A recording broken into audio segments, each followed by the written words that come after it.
tous, j'espère que vous allez bien.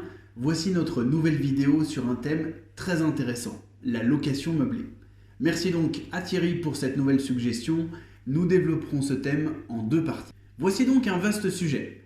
Nous aborderons la location meublée à travers le statut de loueur meublé non professionnel, plus connu sous l'acronyme LMNP. Cette vidéo a pour but de vulgariser ce concept, parfois méconnu des investisseurs, mais qui mérite sérieusement qu'on s'y penche. Commençons déjà par définir ce qu'est la location meublée en l'opposant à la location nue. Comme son nom l'indique, la location nue est nue de meubles. Cela signifie que vous n'avez pas à fournir de meubles lors de la location de votre logement. Pour la location meublée, un listing de meubles obligatoire est à respecter afin de bénéficier des avantages de ce système. Concernant les revenus issus de la location nue sont appelés des revenus fonciers. Lors de la déclaration des revenus, il vous faudra simplement reporter ces revenus dans la déclaration 2044 si vous déclarez au réel. Pour la location meublée, les revenus issus de cette location sont appelés bénéfices industriels et commerciaux, appelés BIC ou BIC, tout simplement parce que l'administration estime que vous exercez une activité commerciale. Donc ces revenus se rangent tout simplement dans une catégorie différente. Il vous faudra alors déclarer ces revenus dans la déclaration 2042 CPRO. Enfin, concernant la durée du bail. Le bail d'une location nue est de 3 ans alors qu'il n'est que d'1 an lors d'une location meublée. D'autres différences existent, mais voici déjà brièvement comment différencier ces deux modes de location. Creusons maintenant un peu la location meublée. Comme pour la location nue, il existe deux options d'imposition. Alors avant de choisir la meilleure option d'imposition, il peut être utile de se rapprocher d'un professionnel.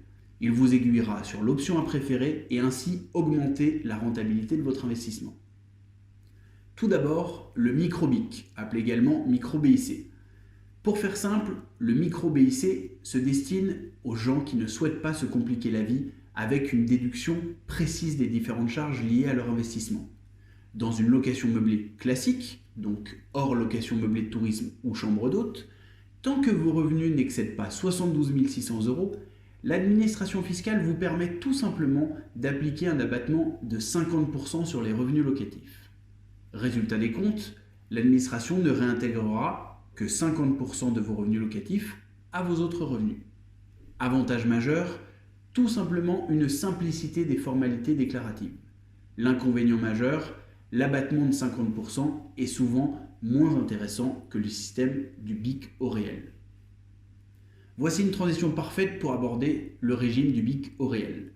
Cette fois-ci, il sera préférable d'être assisté par un expert comptable afin de tenir les comptes de manière beaucoup plus précise.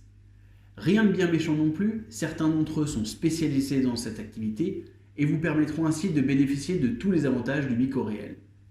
L'expert qui vous accompagne vous aidera à lister toutes les charges que vous pouvez déduire de vos revenus locatifs, que ce soit les intérêts d'emprunt, les charges de copro, les honoraires d'agence, les honoraires comptables, etc. Elles sont nombreuses, il vous faut donc tenir une comptabilité précise afin de ne pas en oublier et ainsi avoir à réintégrer le minimum pour éviter une trop lourde imposition. Ultime charge à déduire, et non pas des moindres, l'amortissement. Certainement un des postes les plus importants qui vous permettra souvent de ne pas payer d'impôt sur vos revenus locatifs. Alors vous vous demandez peut-être, qu'est-ce qu'un amortissement ? L'administration va vous permettre de considérer que votre appartement se déprécie, un peu comme une machine industrielle qui perd de sa valeur chaque année avec l'utilisation qu'on en fait. On pourra ainsi considérer que votre immeuble se déprécie avec les années et donc on peut réintégrer cette perte virtuelle comme une charge dans notre calcul global. On amortit généralement 85% de la valeur du bien sur une durée de 30 ans, ce qui vous permet d'avoir une importante charge supplémentaire qui viendra, encore une fois virtuellement, diminuer le montant de vos revenus locatifs et donc par conséquent votre imposition. Pour résumer, vous avez certainement compris qu'en tant qu'investisseur, il s'agit de dresser un tableau des revenus et des charges liées à votre investissement. Une fois les revenus et charges listés, si vos revenus sont supérieurs à vos charges, vous serez donc imposable. En revanche, si vos charges sont supérieures à vos revenus, Vous ne paierez donc ni impôt sur le revenu, ni prélèvements sociaux. Tout l'enjeu de la location meublée est donc de se servir de ce levier de l'amortissement afin d'augmenter vos charges et ainsi diminuer le montant global de vos impôts. Information importante, une opération comme celle-ci nécessite d'être accompagnée par un conseiller en gestion de patrimoine ainsi que par un expert comptable. Il s'agit certes d'un bien immobilier, mais ce n'est pas un investissement classique. Mieux vaut être aguerri ou bien accompagné. Voilà pour la première partie consacrée à la location meublée. Pour la seconde partie, je ne vous promets pas autant de suspense qu'un épisode de La Casa de Papel, mais je ferai le parallèle grâce à un exemple simple et chiffré d'une location au microbic comparée au régime du réel.